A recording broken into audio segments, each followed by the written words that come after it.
Good morning children. शुभोदय बच्चों।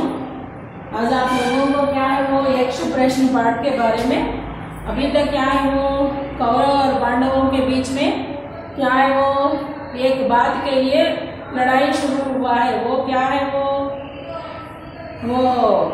कौरव पांडवों को कैसे भी राज्य से निकालना, उसके लिए क्या है शकुनी की सहायता से उन लोगों ने एक जुआ के लिए युधिष्ठिर को बुलाया गया। उस जुए में क्या हो गया, अपने और अपने भाइयों के साथ राज्य और राज्य लक्ष्मी को भी उन्होंने वो उसमें हार गया है। इस वजह से उन लोगों ने नियम रखा क्या है वो 12 वर्ष अरण्यवास, 1 वर्ष अज्ञातवास वैसा रखा गया है। इस वजह से क्या करना पड़ा वो उनको तो जंगलों को जाना पड़ा। उधर जंगलों में गए तो उधर क्या हो गया, जंगलों में रहते समय वहां के रहने वाले एक ब्राह्मण आकर ये इन लोगों के पास आया, आकर उनसे शिकायत की। क्या शिकायत किया है वो, मेरी अरणी को एक हिरण ने पकड़कर भाग गया। इधर अरणी मतलब आप लोगों को बताया गया क्या है, आग देने वाले एक लकड़ी है। और वो उन लोगों ने क्या है वो उसको जलाए तो उसको रगड़ने से उसके अंदर से आग उत्पन्न होता है, उसी से यज्ञ को आरंभ करना पड़ता है। ऐसी लकड़ी को लेकर भाग गया है वो हिरण। इस वजह से उन लोगों ने क्या है वो बहुत उसको तो वादा दिया है वो कैसे भी वो पकड़ कर लाते हैं। तब क्या किया, धर्मराज ने आदेश दिया है अपने भाइयों को, चलो जंगल में जाएंगे और वो हिरण को पकड़कर वो लकड़ी को लेकर आके एक ब्राह्मण को देंगे, क्योंकि वो राजा है। राजा का कर्तव्य क्या है, जनता की रक्षा करना। लेकिन ये लोग क्या है, राज्य ना होने के बावजूद भी जनता की रक्षा करने में पीछे हटने वाले तो नहीं है। इस वजह से जंगल में गया। उधर क्या है वो उन लोगों को एक हिरण दिखाई दिया और उसके पीछे पीछे ये भागने लगे। लोग भागते भागते उन लोगों थक गए हैं, लेकिन हिरण को नहीं मिला, अदृश्य हो गया। तब युधिष्ठिर ने क्या कहा है, पेड़ के नीचे बैठकर जाओ, जाके पानी लेकर आ जाओ सभी भाइयों के लिए।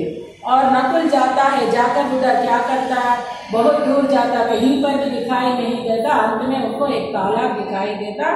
वो तालाब में पानी पीने के लिए कोशिश करे तो पीछे से एक आवाज आती है, रुको, मेरे प्रश्नों के उत्तर दो तब पानी पियो। लेकिन नकुल क्या है वो बेपरवाह होकर वो पानी पीने के लिए तैयार हो जाता। जैसे पानी पीता वैसा बेहोश होकर नदी के किनारे लाश के बराबर गिर जाता है।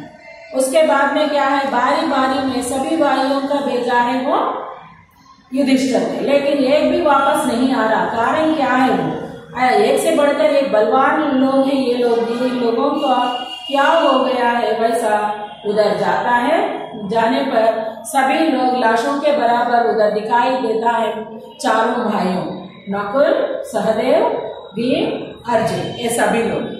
तब युधिष्ठिर चारों ओर देखता, उधर कोई भी नहीं है, कोई भी जानवर का भी निशान नहीं है। इन लोगों को क्या हालत हो गया, ऐसा प्यास के मारे वो क्या करता, वो भी पानी पीने के लिए झुकता है। वो झुकते समय क्या हो जाता, पीछे से एक आवाज सुनाई देता है, रुको, आपके भाइयों ने जो गलती किया है वैसा गलती आप तो मत कीजिए। तब उन्होंने क्या है वो मेरे प्रश्नों के उत्तर दिए तो तब तुम्हें पीने का अनुमति देता हूँ पानी। तब वो उन्होंने प्रश्न पूछता है और जवाब देने के लिए कोशिश करता है। क्या है वो, मनुष्य के साथ कौन सदा रहते हैं, धैर्य ही मनुष्य के साथ रहता है, हम लोग धैर्य को नहीं छोड़ना है। वैसा पहले प्रश्न का उत्तर तो देता है युधिष्ठिर ने। उसके बाद में क्या है वो, कौन सा शास्त्र और जिसका अध्ययन करने में मनुष्य अपने आप को क्या है बुद्धिमान बनता है, और कोई भी ऐसा शास्त्र तो नहीं है। महान लोगों की संगति में ही मनुष्य क्या बनते हैं, बुद्धिमान बनता है। लेकिन तो अच्छे लोगों की संगति में नहीं रहे तो क्या हो जाता, उसके अंदर जो बुरे गुण है इनमें भी आ जाता, वो बुद्धिहीन बन जाता है। बुद्धिमान बुद्धिहीन, ये बात याद रखो, विलोम शब्द है। और उसके बाद में यक्ष क्या वो पूछता है और एक प्रश्न, क्या है वो, भूमि से भी भार ये चीज कौन सा है संसार में। तब उन्होंने आराम से बताता है, संतान को अपने कोख में रखकर पालने वाली माँ है, भूमि से भी भारी है ये संसार में। और कारण क्या है, अपने साथ साथ अपने अंदर क्या है, एक शिशु को जन्म देने के लिए अंदर 9 मास रखकर वो बोझ उठाती है एक माँ। और उसके आगे आकाश से भी ऊंचा कौन है, ये संसार में आकाश से भी सबसे ऊंचा कौन है, हमारे क्या है, उन्हीं के छत्र छाया में हम लोग पलते हैं, हमारे पिताजी, और उसके अलावा कोई भी नहीं है। इसीलिए आसमान से भी ऊंचा है पिता। और हवा से भी तेज से चलने वाला कौन सा है, हमारा मन, इसके अलावा नहीं। अगर आप लोगों को क्या है, हम कुछ काम करते समय भी हमारा मन इधर उधर क्या है वो विषयों में भटकते रहते हैं, हम लोग पूरा निमग्न होकर कार्य को 100% नहीं कर पाते हैं।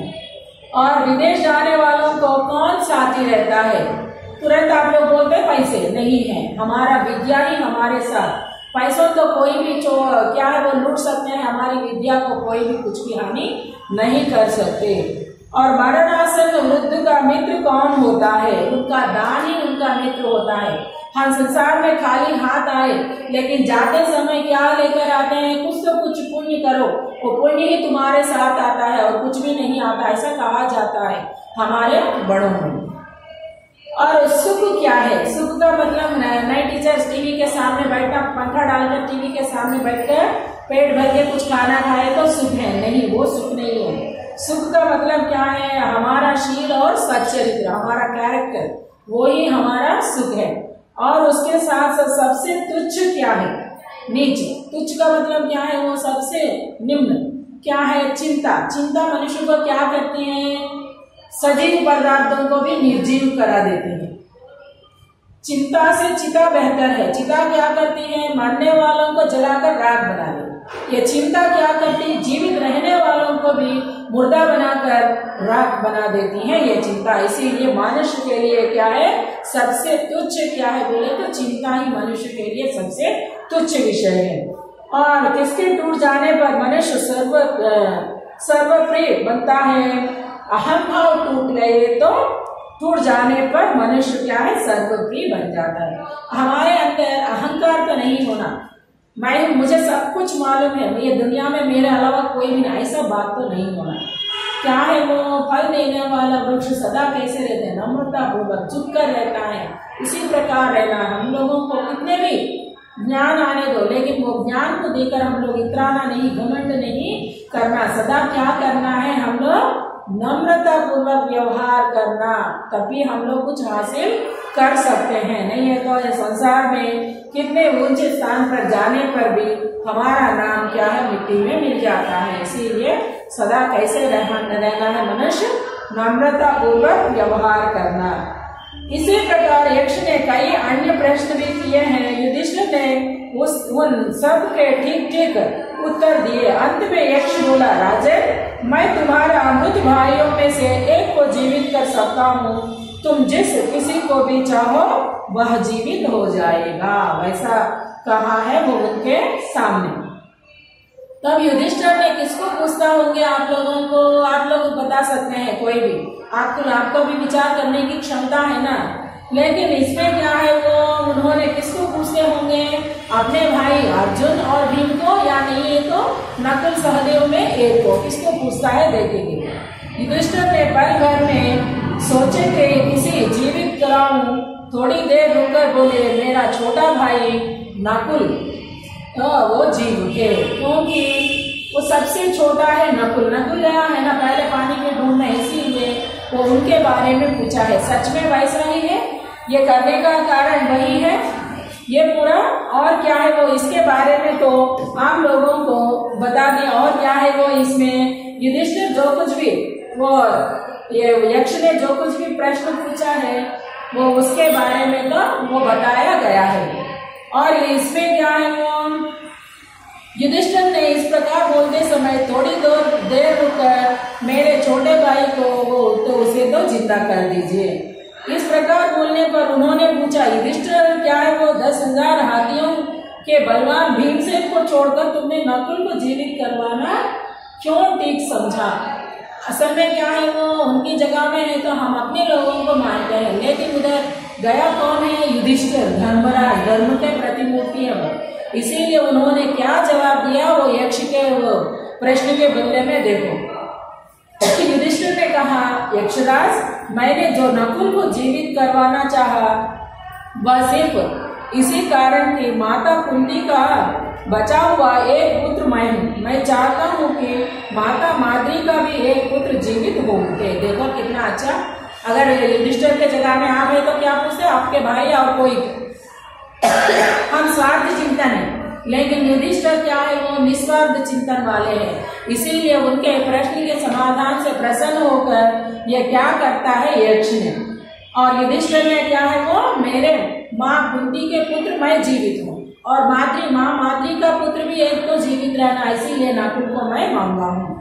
तो प्रसन्न होकर ये क्या देता है, वो युधिष्ठिर के धर्म स्वभाव से यक्ष अत्यंत संतुष्ट होकर उन्होंने वर देते हुए कहा, पक्षपात से रहित मेरे प्यारे पुत्र, तुम्हारे चारों ही भाई जीवित हो। उधर आने वाला और अन्य कोई भी नहीं यक्ष के रूप में। और यम धर्मराज आता है, वो धर्म उसके धर्म परीक्षा करने के लिए वहां प्रत्यक्ष हो गया और वो इन लोगों ने क्या है, वो उनके बातों को नहीं माना है। इस वजह से उन लोगों को ऐसा हालत हुआ। असल में वो यक्ष के सामने ये लोग मान लिए तो ये मुसीबत नहीं आता था। इन लोगों ने वो काम ना करने की वजह से ये पूरा हुआ है। युधिष्ठिर ने क्या है, धर्म प्रभाव से प्रसन्न होकर चारों भाइयों को जीवित कर दिया और उनके लिए भी क्या है, आशीर्वाद के रूप में और अन्य अस्त्र शस्त्रों को भी प्रदान किया है ये पाठ में। ओके ना बच्चों, ये पाठ अच्छी तरह पढ़ो और देखो कहीं पर भी समझ में नहीं आए तो पूछ सकते हैं बाद में। धन्यवाद बच्चों।